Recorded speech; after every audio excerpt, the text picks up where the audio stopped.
welcome to the Popcorn Junkies. Hi! Nanny Di here. If there's a shake to the camera, it's because Nan can't prop her iPad up. So when she laughs, it shakes.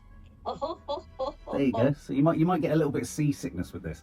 I'll try not to laugh. Which is kind of apt because seasickness, seaside, resort, Infinity Pool. We're reviewing Infinity Pool. This is the new film by Brandon Cronenberg, infamously the son of David Cronenberg.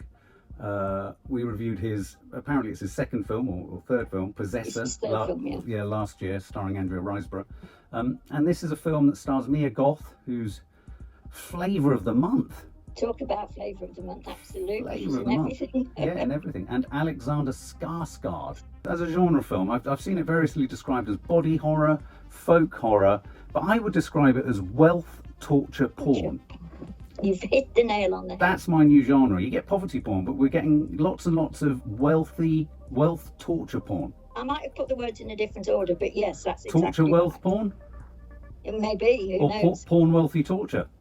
Torture, yes. Torture comes into it and wealth. And there's a kind of vogue at the moment. There's White Lotus, there's Triangle of Sadness, there's The Menu. You could argue the M. Night Shyamalan film Old was a similar thing, wasn't it? Body horror, folk horror. You know what you're going to kind of get with a Cronenberg film. Okay, so what's the premise? The premise is wealthy couple go to a resort, bump into an incredibly odd couple, one of whom is Mia Goth. So we've got a couple, they're in a hotel. Alexander Skarsgård is, as you say, what? A failed writer.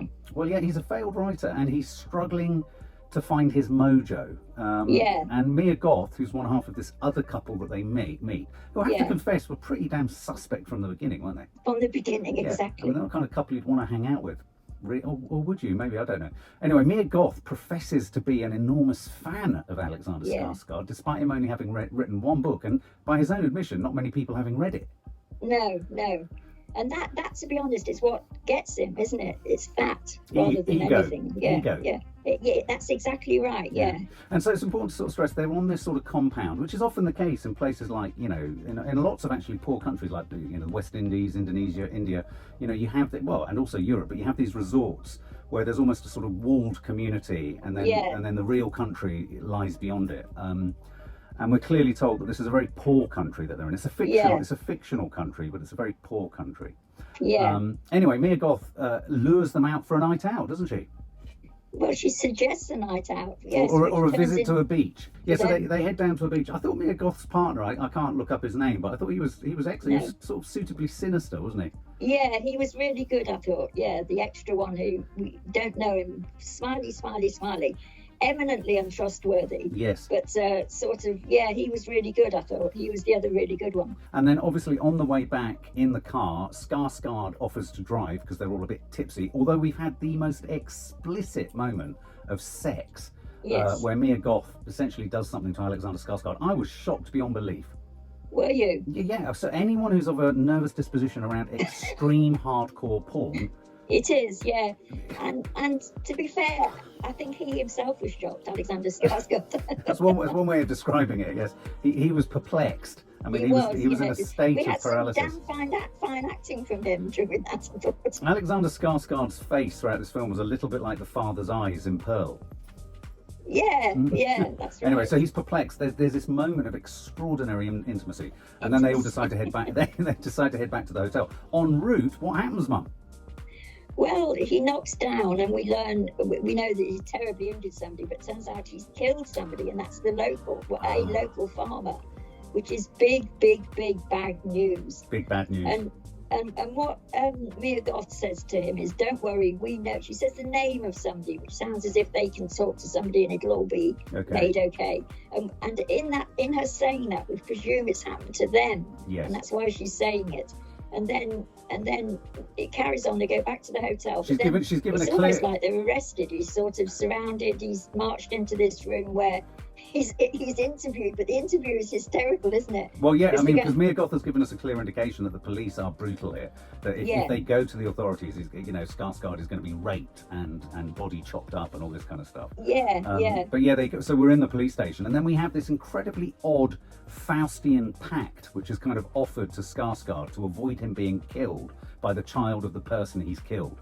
cop comes in, very sort of droll, matter of fact, and basically says, "There's a deal. We won't kill you, or the child of the person you've killed." Usually, the law is that the child of anyone killed kills the person who's killed them. And they'll kill their relative. And so, but he also says things like, "Did you steal somebody's car? Did you steal a car? I'm advising you to say that you did, because if you don't say you did, we will kill you." I mean, he's given no choice. He's got no choices, and Skarsgård's sort of gibbering like an idiot. His wife's in another room somewhere. And anyway, so he's given this choice that essentially on this weird tourist island, what they offer to rich tourists is, rather than us killing you, we'll essentially clone your body, and the member of the family can kill your clone. Which in and of itself is a ridiculously odd concept. But I bought into it. Did you? I did, although you're right, it is a ridiculous concept. And the sort of one of the things is that you have to sit and watch yourself be killed. And his wife did too, didn't she? Because she didn't want to. But so part of the sort of almost torturous process is, Skarsgård and his wife sit on a sort of auditorium. It's almost it's a bit gladiatorial, Roman Empire-y type thing. Or like the electric chair in America. Yes, where everybody absolutely. Sits. And they watch this boy walk in and essentially stab the guts out of cloned Alexander Skarsgård. So that's kind of as much plot as I think we need to give, because then it just becomes a sort of swirling, Alexander Skarsgård and not his wife actually, but he becomes more embroiled with Mia Goth. He becomes more embedded within not just Mia Goth and her partner's world, but the expats almost, the other wealthy people that are on this island. Let me just say one thing as well. I've just remembered, it becomes obvious to him as well that from everything that the others say is that all the hotel is interested in his money. And he's got to have enough money. And more or less straight away, he goes and pays on his wife's credit card for another stay there, almost before he asks her. So we know from that action that he's well hooked into the whole thing, whatever his wife says. Yeah, he's addicted. He's addicted, I thought it was a really neat scene actually. I think prior to it all going terribly wrong, where they were sitting having dinner. Was it after the cloning had happened? No, I think it was before. They were having dinner with Mia Goth and the partner, and there was a bit. I thought that was a really clever scene because it established a really important detail, I think, about Skarsgård's character, which I think is a theme that runs through the film. And the idea is that he wrote the book only because he's with a rich wife. His rich wife is, in a sense, his, what they called when someone kind of patron almost. She's his patron, she allows him to keep going. And I felt that the film was overarchingly a kind of judgment by the wealthy on whether someone who shouldn't belong to the wealthy group should be punished. I thought this was an interesting. So there was the worthy wealthy, which was Mia Goth and co, and even Skarsgård's wife, who legs it, not surprisingly, from the island. More or less, but Skarsgård was an imposter, and so he has imposter syndrome. And in a weird way, if you think later in the film where there's the walking of the dog and him walking in front of the car, he's the pet. Yeah, that was just for humiliation, though, wasn't it? So that was all humiliation. No, but that's what I'm saying. But it's his character that receives all of this. So I'm wondering. I must admit, I hadn't thought that. I hadn't thought that it was. I hadn't thought that far through with him being a writer and her being. And that kind of marked him as different to all the others. It was just another neat detail I thought that was laid at the beginning. The cloning thing. The first thing you're thinking, or the first thing I was thinking when you saw the cloning and you saw him looking at himself die, was, have they done a swap? Oh, I didn't think that. Oh, did you not? No. I didn't trust they'd killed the right Skarsgård. Or they'd killed the original Skarsgård. Yeah, what I should say as well is, I don't know if we made this clear, is that the double that they kill. Oh, I can only see your hand. There's a process where they actually make it in front of us, and we watch that, and it's all red and the liquid's red, and he has to sink into it and all of this, and that sort of wrong-footed me, because I sort of thought we were going off into a territory of robots, where he was simply going to become, this creature was going to become robotic, and all sorts of things. Westworldy. Yeah, Westworldy. And it wasn't that type of film at all. No, I didn't think who's going to be killed here, which Skarsgård. I definitely knew which Skarsgård. But this little smile that comes very much at the end as he's looking at his own death is important, because that's what makes you realise he's hooked, and he's just going to keep on going with that. That's interesting. You see, I read it differently. I believe in retrospect that the original Skarsgård is killed, and that every other Skarsgård we get is a clone of a clone of a clone. And as we know, the more you clone something, or the more you breed into something, it becomes more and more sort of contorted and disfigured. And I thought what we saw across the film was a disfigurement of his soul, his spirit, as much, whereas his physicality kind of stayed the same. And that's how he became hooked. And in fact, the end shot for me was the suggestion that he had been completely immobilized from his normal life. Yeah, that makes sense as you're saying it. I just hadn't thought that. I didn't really know what to think of while it was all happening, but yeah. I don't know, were you getting... So when he hooks up with Mia Goth and all the gang, and I think at that point his wife said, fuck this for a game of soldiers, I'm out of it. Yeah. And he pretends that his passport's lost. So he is addicted, whether it's his cloned self or his real self, he's addicted. Yeah. I thought when he then entered this community of orgiastics, all having sex with each other, all being fun, I thought it became very Clockwork Orange. You know, when they raided the house of the people, the posh people on the island, and they sort of terrorised them. Yeah, it was very much like another film I've seen this year called Gourmet something or other, Flux Gourmet. Which was around food, but it was exactly the same idea of people being, going so far with something and then they couldn't stop. But not Clockwork Orange. It was sort of, the film started to fail for me with those scenes. I mean, maybe the first one was. I mean, I think you said to me at one point, we weren't even sure why they'd gone into the house, what they were going to get when they wrecked that place. They were sort of on a. I mean, there's a bacchanalian, hedonistic drive for destruction, but also in the process killing people and then knowing that they were going to be taken back to the prison and recloned. So they literally become addicted to the process of being repeated.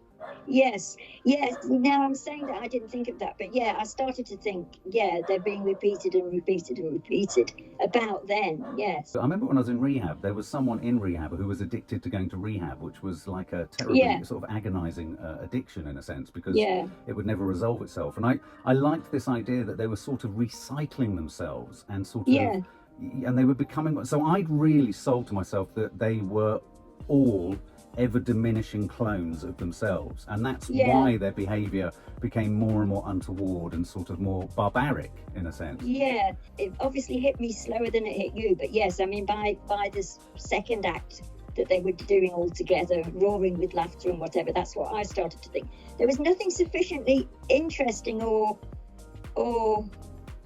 I mean, they didn't hold me, those scenes of bacchanalian orgiastic fun, if you like, at all. And we kept having this device of going to this abstract wash of colour and bodies and blood and sex, which, did you think they worked? Well, it looked pretty, but it was done purely to keep our mind off the fact that it wasn't working as a story, I thought. I mean, seriously, Mark, that's what I thought. Right. But, I mean, it looked like sort of nice, but yeah, it was stylistically done, but I felt you're right. We talked about it. It was failing for me at that point. It was beginning to lean on sort of non-specific kind of abstraction. It was doing the heavy lifting, wasn't it? That sort of footage and everything, and within that you got lots of Mia Goth naked and all this kind of stuff. And I don't know. That side of it all didn't. I wasn't sold on the whole sex thing. Is this an elaborate kind of rich orgiastic swingers hotel type thing? I thought it lost its shot. What did you think of Mia Goth? I think she's brilliant. Her voice got on my nerves a bit. It did me a bit. But is that because is she British? She went to Sydenham High School. Well, that's always sort of grates a bit. And she has that very long scene, doesn't she, where she's sort of confronting him with telling him to come to her and basically be a dog. Yes. And all of that. But that's quite a long scene. Yes. And her voice was grating on me then. But I think as a character, she can go from sort of nice to absolutely mental within seconds, can't she? Yeah. Can you do that convincingly? Yeah, she's great. She's like that Guys in Pearl, if you haven't seen. I mean, she really is quite a talent to keep an eye on. She really is. Yeah, and she looks great, doesn't she? Oh, she's fantastic. She's got fantastic. Yeah, I thought a shout out, as I've already said, I'm afraid I don't know the actor's name, to her partner in it. I thought he was great. What did you think of the blood quoting? I mean, body horror. Did you think it ticked that genre sufficiently? I mean, it's pretty bloody in parts. In parts, but all the stuff that they use to sink the doubles into is red, isn't it? And you can't sort of tell. I mean, obviously deliberately, so that we don't know really what we're looking at. We see a head punched to a pulp, don't we, at one point? Yes, we do. About 3/4 of the way through it, I started to think exactly what we said about whatever his father's film was Crimes called, of where the we sort of Future. thought there's a lot of good ideas here, but it's going absolutely nowhere. So Spiraling up its own bottom. I mean, this is not entirely dissimilar to some of the themes that his father examined or explored in Dead Ringers. You know, the idea of the double, the idea of the doppelganger, the idea of who's who. Again, like you say, Mum, I think in a sense the film didn't do anything with that, but the very idea of it being in the film at all kicks off all sorts of thoughts in your head, doesn't it? Yeah, about absolutely. who am I? Would it matter if I was cloned and I still felt the same things? Would it matter? You know, I found myself asking that kind of question. I thought, for me, the most interesting aspect of it was not even the not knowing, because for me, I'd made the decision he was who we were following was a cloned and then a more cloned and then a more cloned. But even that fascinated me, because I was thinking, wow, to what extent is this cloned version of Skarsgård just as him as he was? Albeit that he's more addicted to this process than perhaps we first thought. Well, maybe you could write another successful novel this time. Yeah, could start writing. Or he could. I mean, this is great material for a book, isn't it? Yeah. Okay, well, I liked the sporting aspect of it. This is wealthy sport. I liked the idea of Skarsgård being an imposter. He has imposter syndrome, and should he have it, all the others kind of exploit it. I thought it completely lost its shit when they trotted out the Skarsgård the dog.